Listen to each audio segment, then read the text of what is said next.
Why is it so hard to tackle these situations with a conscious mind? Very good question. Because this is how I see it, based on meditation masters that I studied, spiritual teachers, and that. Because we are collectively, all of humanity, for thousands of years, operated in this way without knowing otherwise. Let me repeat it. So, your question was, why is it so difficult consciously? Because we are not by default conscious in today's society. By default, we actually worry. I'm not saying that there is anything bad about worrying. When a worry comes up, it's giving you feedback to show you what you can do to avoid that negative situation, that negative consequence, that negative result. But if you keep worrying about it and you're not consciously seeing it, it's like worrying how much money you have in your wallet without checking. So what I'm saying is, we haven't been trained to be consciously aware that I can just open my wallet and check the money, to use that example. Okay. We have been trained, we have been influenced over thousands of years that we can just, we are keeping worrying and overthinking about how much money we have in our wallet, without knowing that I can consciously pull it out and look into it. To put it even into in different terms, it's like if you see a child and from birth you are telling them you are a failure, you don't know what you're doing, you can't succeed, all throughout their childhood, since they are a baby, what will happen? The mind has been trained in a way to feel as a failure, to feel that they won't succeed. So it's a collective consciousness, some people call it. The collective consciousness is that collectively we don't know about this. We don't know that I can be conscious of my emotion. So if you don't know that you can, will you? No. So it's a sort of blind spot. Yes, exactly. We are. It's a blind spot. In fact, I don't like to use this word, but in self-development terms, some spiritual books tell you when you meditate, you are more awake in your life. And if you are more awake in your life, it means that you were more asleep before. So it's like two different extremes. If you go to the other extreme, you realize that you are under the other extreme. Exactly. So why is it difficult? Because we are not trained from childhood to be conscious of our thoughts, feelings, sensations, and perceptions. We are operating on autopilot, as we said earlier. And I'm remembering the saying that you just shared, that the mind is an excellent servant, because the mind is very good. It's an excellent tool for automation. Yes. So it will, by default, it will develop a pattern for that particular task, concept, or whatever to be automated. Because it's easier. It saves more energy. Yeah. In fact, if you could, I invite everyone who's listening as well and seeing to make this thought experiment. It's like you have two towns.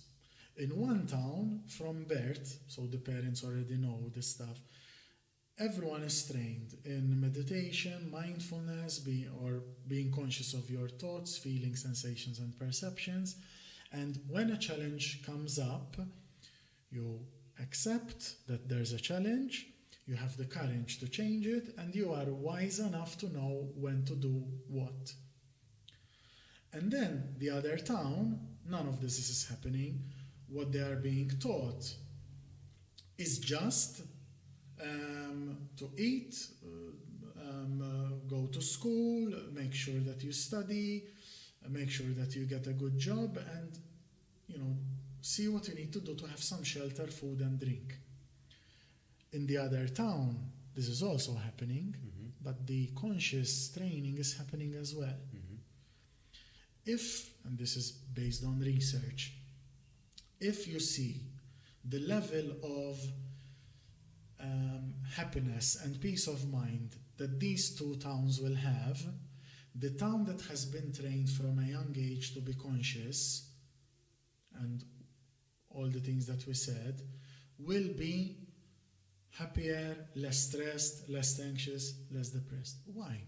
Because you're training how to see things clearly, how to not let your mind take over, control, how to not let your mind become a terrible master. Yeah. And it's a way, I think, it's also a way of the way we treat one another as well.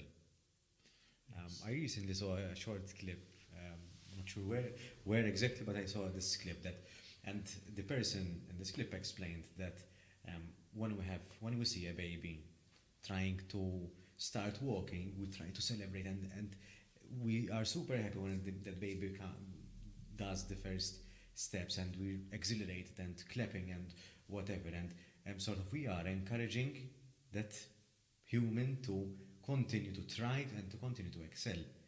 Yes. But fast forward 20 or plus years, when that person is an adult and that person shares their dream, in some cases, that person might experience people, oh, you can't do it, it's impossible, it's difficult. That person might experience people shutting down their dreams. So, what happened in between? Why we are supporting the baby to step up and make the first few steps, and then when that same human is trying to start working out, start opening up a business or pursuing their dreams, and we're shutting them down, what happened in between? This is how I personally see it. You can never shut someone else's dream down unless you have already in some way shut yours or you're in denial of yours. Let me put it, let's see the other side of the coin. If I am a confident and secure man, I will not put other men down because I am confident and secure enough in my independence, in my manhood, whatever, that there is no need for me to put anyone else down. It's like I can never give you something that I don't already have. I can't give you a Ferrari if I don't have it already, or that I don't have the means to give you. So how can I communicate a feeling of disheartenedness? How can I make you disheartened with my words if I'm not already disheartened? Does that make sense? It does. For example, to continue this example, I may give you a smile, but are you sure of this? Are you sure of this career? But listen, if this is what you want, then go for it. Yes, of course, making the person aware of the challenges, it's one thing. So then, what changed from baby, to answer your question, from a baby to Dana, that a baby, since it's brand new, we don't usually judge a baby, okay? Although some people do anyway. And there's a potential. What happened? The people who judge others harshly for no reason and they try to stop other people's dreams is someone that has a terrible mind, a terrible master as their mind. The judgment has taken over. The immediate labeling has taken over. The immediate negative judgment has taken over. And since I can't give you something that I have, that means that I negatively judge myself most probably as well. Or I negatively judge my immediate family negatively. And that is a trait. I'm not saying that we have to condemn someone who judges this way, but that is a coping mechanism, a trait, which someone picks up in their life to survive or to be loved. You know? In fact, in these past 10 years of psychotherapy, what I learned is that all your behaviors which cause you harm or suffering at one point in your life, they were important and useful. You know? So, for example, if today, for example, I have a client, he procrastinates a lot. And he doesn't even know where to start doing his homework or doing a task or study or whatever. But through an exploration, he realized that he was avoiding doing certain things because when he was very young, his parents were constantly fighting. He was always in a very stressful family setting.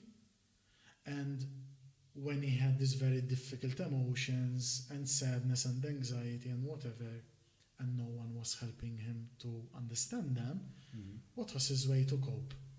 To watch a movie or to play video games or work. In fact, when I meet parents and they tell me, he's all the time in the video games or work, I tell them, yes, but what other avenues does he have to cope? Does he have some kind of physical activity or sport? Oh, no, he doesn't want. Yes, but can you support him to nurture it?